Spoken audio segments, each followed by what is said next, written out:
ঘুষখোর, ওই সুদখোর এদের জন্য নামাজ না, এদের জন্য কোরবানি না, এদের জন্য রোজা না, মায়ের রমজানের রোজা না। চ্যানেলটি সাবস্ক্রাইব করে আমাদের সঙ্গেই থাকুন। আলহামদুলিল্লাহ, সকল প্রশংসা সেই মহান রব্বুল আলামিনের উপর, যিনি আমাদেরকে দয়া করে মায়া করে নামাজের উদ্দেশ্যে আজকে যে আল্লাহ রব্বুল আলামিন আমাদেরকে বিশেষ একটা নিয়ামত দিয়েছেন, সেটা হলো আমাদের হায়াত। হায়াতের মধ্যে যে রব্বুল আলামিন আমাদেরকে বাঁচিয়ে রেখে আজকে এই ঈদের মাঠে নামাজ পড়ার মতো, আসবার মতো, বসবার মতো তৌফিক দান করলেন, সেই মহান রব্বুল আলামিনের উপর শুকরিয়া জ্ঞাপন করি। সকলে জোরে সোরে বলি আলহামদুলিল্লাহ। যাকে সৃষ্টি না করলে এই পৃথিবীর কোনো কিছু সৃষ্টি করা হতো না, সেই মহান নেতার উপর দরুদ পড়ি। সকলে বলি সাল্লাল্লাহু আলাইহি ওয়াসাল্লাম। সম্মানিত ভাইয়েরা, আমি কোরআনুল কারীম থেকে দুইটা আয়াত তেলাওয়াত করেছি। এর মধ্যে থেকে আমি আমার আলোচনা শুরু করব। আল্লাহ রাব্বুল আলামিন যেন আমাকে বলার তৌফিক দান করেন এবং আপনাদেরকে শ্রবণ করার তৌফিক দান করেন। সকলে বলি আল্লাহুম্মা আমিন। শুরুতে আমি একটি কোরআন থেকে একটা আয়াত তেলাওয়াত করেছি। ইয়া আইয়ুহাল্লাযীনা আমানু কুতিবা আলাইকুমুস সিয়ামু কামা কুতিবা আলাল্লাযীনা মিন ক্বাবলিকুম লাআল্লাকুম তাত্তাকুন। আল্লাহ রাব্বুল আলামিন আয়াতের মধ্যে জানায়া দিয়েছেন, হে ঈমানদারেরা, তোমাদের উপর রোজা ফরজ করে দিয়েছি। অনুরূপভাবে পরবর্তী বন্দের উপরও আমি আল্লাহ রোজাকে ফরজ করে দিয়েছি, যেন তোমরা তাকওয়া অর্জন করতে পারো। আসলে 12টা মাসের মধ্যে একটি মাস আল্লাহ রাব্বুল আলামিন রোজাকে ফরজ করে দিয়েছে।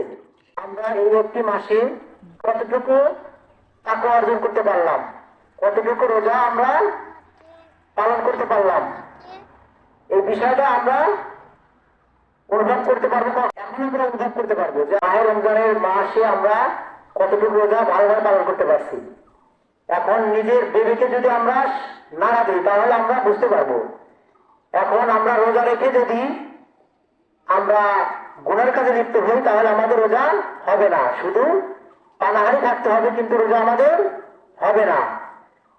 যেমন আমরা রোজা রেখে অনেক মানুষ তাসটালে বসে সিনেমা দেখেছি, আমাদের চোখের রোজা, কানের রোজা, সব রোজা চলে গেছে। ওই রোজা শুধু আমাদের পানাহার ছাড়া কোনো মূল্য নেই, ভিত্তিহীন রোজা।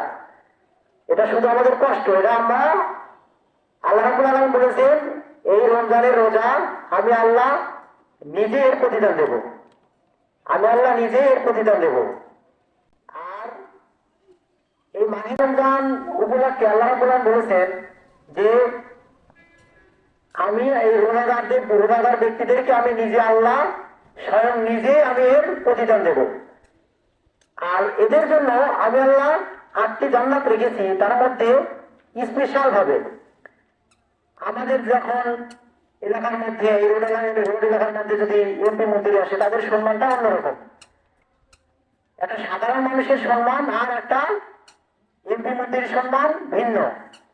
তো অনুরূপভাবে এই রোজাদারদেরকে সম্মান দেবেন আল্লাহ, এমনভাবে সম্মান দেবেন, জান্নাতি ব্যক্তিদেরকে সকলকে সম্মান দেবেন। তার মধ্যে এই রোজাদার ব্যক্তি হবে ভিআইপি পারসন। আল্লাহ রাব্বুল আলামিন বলেছেন, রাইয়ান নামক একটা দরজা দিয়ে এই জান্নাতি রোজাদার ব্যক্তিদেরকে প্রবেশ করাবেন। বলেন সুবহানাল্লাহ। তো এটা হলো শুধুমাত্র এই রাইয়ান নামক দরজা দিয়ে, এই জান্নাতের দরজা দিয়ে শুধুমাত্র ওই জান্নাতি ব্যক্তিরাই প্রবেশ করতে পারবে, এছাড়া আর অন্য কেউ প্রবেশ করতে পারবে না। এখন এই মাহে রমজান আমরা 12টি মাসের মধ্যে একটি মাস মাহে রমজান পেয়েছিলাম। এখন দেখা যাচ্ছে অনেক মানুষ রোজা রাখে নাই। তারা বলে যে আমাদের গ্যাসের সমস্যা, আমার অনেক সমস্যা। তো আসলে এই সমস্যাটা এরা যে কত বড় ভুল করে ফেলেছে এখন বুঝবে না, তারা মরণের পরে বুঝবে, কিন্তু তখন বুঝে কোনো লাভই হবে না। যারা মারা গেছে জাহান্নামী ব্যক্তি আল্লাহর কাছে ডেকে ডেকে বলবে, আল্লাহ আমাকে আর একটা বার সুযোগ দাও, আমি দুনিয়ার মধ্যে গিয়ে আমি ভালো ভালো আমল করবো, আমি নামাজ ছাড়বো না, রোজা ছাড়বো না, তোমার যেগুলো হুকুম আহকাম সবগুলো পালন করবো, অক্ষরে অক্ষরে পালন করবো। কিন্তু আল্লাহ রাব্বুল আলামিন বলবেন, হে বান্দা, তোমাকে জান্নাত পাওয়ার জন্য যতটুকু হায়াত দেওয়ার দরকার ছিল আমি ততটুকুই হায়াত তোমাকে দিয়েছিলাম, তুমি এর মধ্যে কাজে লাগাতে পারো নাই, সময়টা তুমি খেলায় খেলায় পার করে দিয়েছো। আমি আল্লাহ তোমাকে হাজার হাজার কোটি কোটি নিয়ামত দিয়েছি, এর মধ্যে তুমি ভালো ভালো আমল করতে পারো নাই, নামাজ পড়ো নাই, রোজা রাখো নাই, বলে তুমি সময় পার করে দিয়েছো। এই সময়টা আর তোমাকে দেওয়া হবে না। কতটুকু এই রোজার মাহের রমজান মাসটা কতটুকু কাজে লাগাতে পারছি সেটা আপনারা নিজেই বুঝতেছেন। তো যাই হোক, যারা রোজা রাখেন নাই তারা আল্লাহর কাছে তওবা করবেন, ক্ষমা নেই, তারপরেও আপনারা আল্লাহর কাছে ক্ষমা চাইবেন এবং বলবেন আল্লাহ সামনের রমজান পর্যন্ত যেন আল্লাহ হায়াত দিয়ে বাঁচিয়ে রাখে এবং আমরা যেন সিয়াম ভালোভাবে পালন করতে পারি। সকলে বলি আল্লাহুম্মা আমিন। আমরা এই মাহে রমজান মাসে আল্লাহ রাব্বুল আলামিন আমাদেরকে অর্থ সম্পদ দিয়েছেন, এগুলোর জাকাত আছে এবং ফিতরা আছে। এই ফিতরাগুলো কখন পরিশোধ করতে হবে? এটা ঈদগাহ মাঠে আসার আগে এগুলো পরিশোধ করতে হবে। আর এগুলো পরিশোধ না করলে সুন্নত আদায় হবে না। গরিব দুঃখীদেরকে আনন্দ ভাগাভাগি করতে হবে। ঈদ মানে আনন্দ, এই আনন্দ সকলের সাথে ভাগাভাগি করতে হবে। এখন সচরাচর দেখা যায় যে যার বাড়িতে অনেক কিছু রান্না করা হয় তাদেরকেই অন্য পরিবারের মানুষ দাওয়াত দেয়, কিন্তু আমাদের দেখা উচিত যে এলাকার ভিতর, গ্রামের ভিতর পরিবারের মধ্যে কারা সবচাইতে গরিব, কাদের বাড়িতে চুলা চলে না, এদেরকে আমাদের দেখা উচিত। এটা না দেখলে আমাদের যতই আমরা রোজা রাখি, যতই জাকাত দিই, এগুলো হবে না। এগুলো তাদের ফিতরা এবং জাকাত দিলে তাদের হক। আল্লাহ নবী বলেছেন যে জাকাত তোমরা মাহে রমজান মাসে, বছরে একবার আসে, সেটা হলো মাহে রমজান মাসে, তোমরা জাকাত ভালোভাবে তোমরা দিয়ে দাও। ঈদ মানে আনন্দ। আমরা কেমন আনন্দ ভোগ করি একটু সাহাবায়ে কেরামদের সাথে মিলাইয়া দেখি, তারা কেমন করে ঈদ পালন করেছেন, তারা কেমন করে রোজা পালন করেছেন, আর আমরা কেমন ঈদ পালন করি একটু মিলাইয়া দেখলে বুঝতে পারবো। হযরত ওমর রাদিয়াল্লাহু তাআলা আনহু ঈদের দিন দরজা দিয়ে কান্না করেন। আবু হুরায়রা রাদিয়াল্লাহু তাআলা আনহু ডেকে ডেকে বলেন, আজকে ঈদের দিন সকল মানুষ ঈদের আনন্দে মানুষ হয়ে পড়েছে, সকল মানুষ ঈদ আনন্দে মাতোয়ারা হয়ে পড়েছে, আপনি কেন ঘরে দরজা দিয়ে কান্না করেন? হযরত ওমর রাদিয়াল্লাহু তাআলা আনহু ডেকে ডেকে বলেন, আবু হুরায়রা রে, আমি এই জন্য কান্না করি, আল্লাহ রাব্বুল আলামিন আমার রোজা কবুল করেছে কি জানা নাই, আমি কোরআন তেলাওয়াত করেছি আল্লাহর কাছে পছন্দ হয়েছে কিনা আমার জানা নেই, আমি নামাজ পড়েছি আল্লাহর কাছে কবুল হয়েছে কি আমার জানা নেই। এই কথা মনে হইয়া আমার বড্ড মনে কষ্ট লেগেছে, আমার ভয় হয়। সম্মানিত ভাইরা, হযরত ওমর রাদিয়াল্লাহু তাআলা আনহুর দোজাহানের খলিফা ছিলেন। একজন সাহাবায়ে কেরাম দুনিয়ার মধ্যে জান্নাতের সার্টিফিকেট পেয়েছিলেন। তাদের মনে যদি এত ভয় থাকে, আর আমরা কেমন মুসলমান, আমাদের মনে ভয় নাই, আমাদের মরণের ভয় নাই, আমরা রোজা রাখি না, আমাদের মনে ভয় নাই, আমরা গোপনে খাওয়া দাওয়া করি, মনে করি গ্রামের কেউ দেখে না, কিন্তু আল্লাহ রাব্বুল আলামিন ডেকে ডেকে বলেন, ওরে বান্দা, তুমি ঘরে দরজা দিয়ে খাও, আর কেউ না দেখলে আমি দেখি। কথা বলেন ঠিক কিনা? সম্মানিত ভাইরা, এই মাহে রমজান গত বছর অনেক মানুষ এই মাঠে নামাজ পড়ার জন্য এসেছিল, তারা আজকে দুনিয়ার মধ্যে নাই। আল্লাহ রাব্বুল আলামিন আমাদেরকে হায়াত দিয়ে, আল্লাহ রাব্বুল আলামিন আমাদেরকে বাঁচিয়ে রেখেছিলেন। এখন আমরা যারা রোজা রাখি নাই, আমাদের মতো হতভাগা আর কেউ নাই। আর আমরা যারা আল্লাহর উদ্দেশ্যে, আল্লাহর সন্তুষ্টির উদ্দেশ্যে আমরা যারা রোজা রেখেছি, আল্লাহ রাব্বুল আলামিন যেন আমাদেরকে রোজা নামাজ সকল কিছু কবুল করেন। চিল্লাইয়া বলি আল্লাহুম্মা আমিন। ঈদুল ফিতরের 10টি সুন্নাত আপনাদের সামনে আমি তুলে ধরবো। আজকের দিনে 10টি সুন্নাত একটু মিলাইয়া দেখবেন, এইগুলো কে কে এই সুন্নাতটা আজকে ঈদের দিনে সুন্নাতটা পালন করেছেন। সম্মানিত ভাইয়েরা, ঈদুল ফিতরের 10টি সুন্নাত, তার মধ্যে 1 নাম্বার ঈদের তাকবীর বলা। কে কে ঈদের তাকবীর বলেছেন? আল্লাহু আকবার, আল্লাহু আকবার, লা ইলাহা ইল্লাল্লাহ, আল্লাহু আকবার, আল্লাহু আকবার, লিল্লাহিল হামদ। এই তাকবীরটা কে কে পড়েছেন? এটা আজকের দিনের জন্য করা সুন্নাত, বলেন সুবহানাল্লাহ। 2 নাম্বার গোসল করা।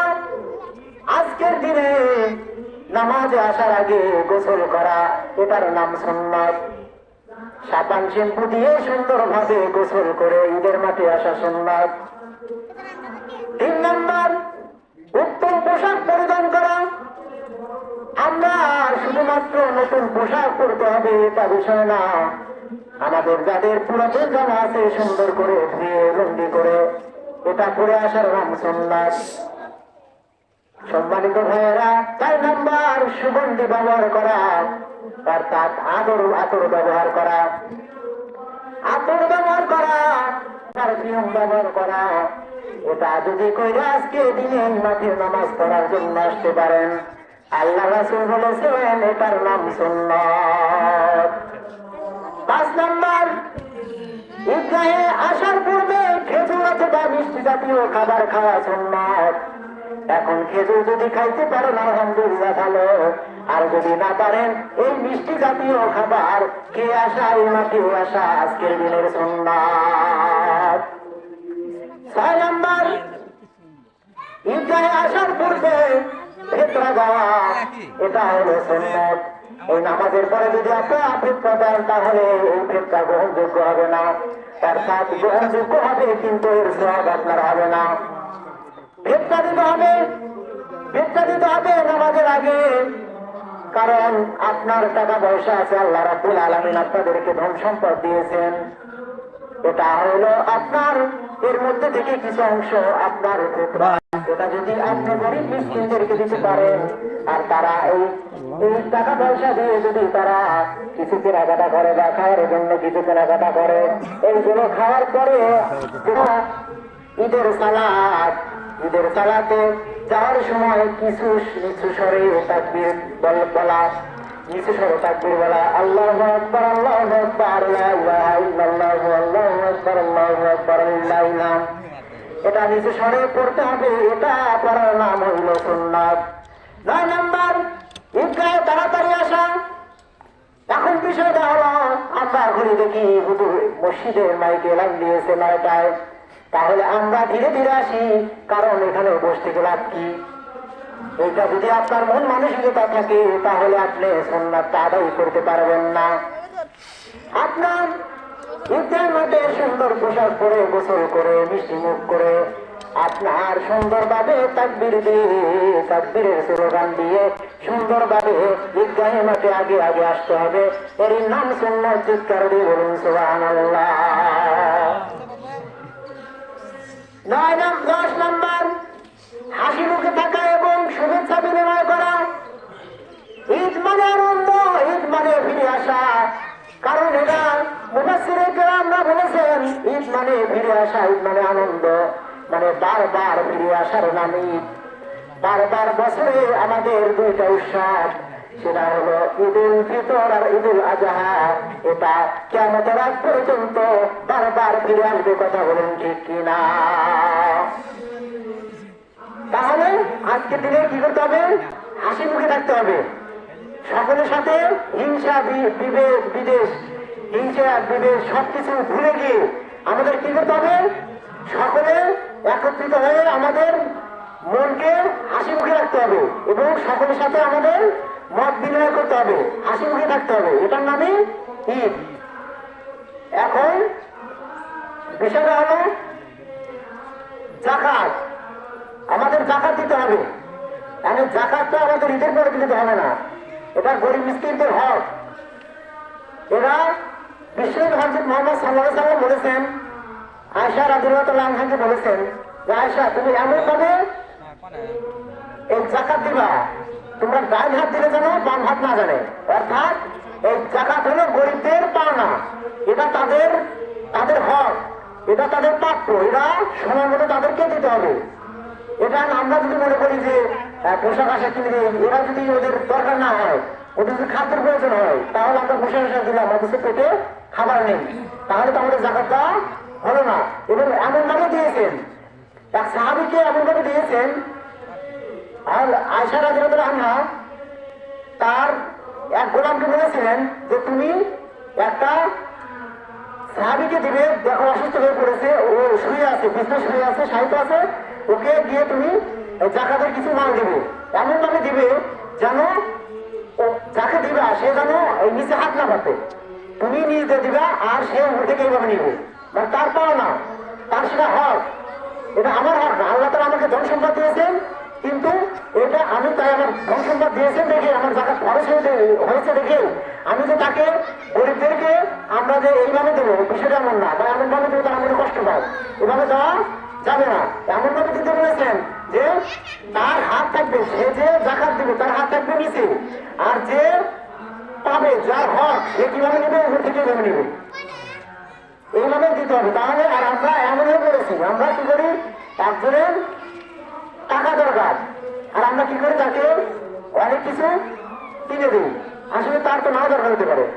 গত ঈদে আমি দেখেছি মহিলা মানুষ, আমি নাম বলতে পারছি না, বৃদ্ধ মহিলারা শাড়ির জন্য আসছে, এখন টাকা দিচ্ছে শাড়ির জন্য আসছে, এখন দেখি যে লাল শাড়ি আর হলুদ শাড়ি নিয়েছে কিনা, তাহলে ওই বৃদ্ধ মহিলাকে যদি লাল শাড়ি বা হলুদ শাড়ি দেয় ওটা কি মানাবে? ওটাতে মানাবে না। তাহলে এই জাকাত যদি আমি লাল শাড়ি আর হলুদ শাড়ি দিই, তাহলে ওই মুরব্বী মানুষ যদি ওই কি করতে পারবে না, তাহলে কি কোনো লাভ হবে? লাভ হবে না। সেই জন্য চেষ্টা করতে হবে, হয়তো যদি আমরা খাদ্য দিই বলে আলহামদুলিল্লাহ, শাড়ি কাপড় দিয়ে আলহামদুলিল্লাহ, কিন্তু আমরা চেষ্টা করবো যে আমরা অর্থের সম্পদ দেওয়ার জন্য আমরা কি করবো, চেষ্টা করবো। আল্লাহ রাব্বুল আলামিন যেন আমাদেরকে সঠিকভাবে পালন করার, সকল কিছু সঠিকভাবে পালন করার তৌফিক দান করেন। এবং মাহে রমজানের রোজা আমরা পালন করলাম, আল্লাহকে কতটুকু সন্তুষ্টি অর্জনের জন্য আমরা রোজা রাখতে পেরেছি। আজকে গুনাহ মাফের দিন, আজকে কি মাফের দিন? 5টা দিন আল্লাহ তাআলা কি করেন, গুনাহ মাফ করেন, তার মধ্যে আজকের একটা দিন গুনাহ মাফের, আজকের একটা দিন। তাই আমরা কি করব, আল্লাহর কাছে আমরা গুনাহ মাফ চাইবো। আমরা তো গুনাহ করি না নাকি, আমাদের তো গুনাহ নাই নাকি, বলেন আছে তো নাকি? তাহলে অবশ্যই আল্লাহর কাছে আজকে প্রাণ খুলে দোয়া চাইবো যে আল্লাহ, আমরা গুনাহগার, জীবনে অনেক গুনাহ করেছি, আল্লাহ তুমি আমার জীবনের গুনাহ মাফ করে দাও। আজকে তওবা করলাম, আর জীবনে ভুল করে থাকবো না, সুদ খাবো না, ঘুষ খাবো না, এবং নামাজ ছাড়বো না। ওই ঘুষখোর, ওই সুদখোর এদের জন্য নামাজ না, এদের জন্য এই কোরবানি না, এদের জন্য রোজা না, মায়ের রমজানের রোজা না। তো আল্লাহ রাব্বুল আলামিন যেন আমাদেরকে সঠিক বুঝ দান করেন, এবং আল্লাহ রাব্বুল আলামিন যেন আমাদের সালাম পালন করলাম এগুলো যেন আল্লাহ রাব্বুল আলামিন আমাদের জন্য কবুল করেন। এই বলে আমার বক্তব্য শেষ করছি। আসসালামু আলাইকুম ওয়া রাহমাতুল্লাহি।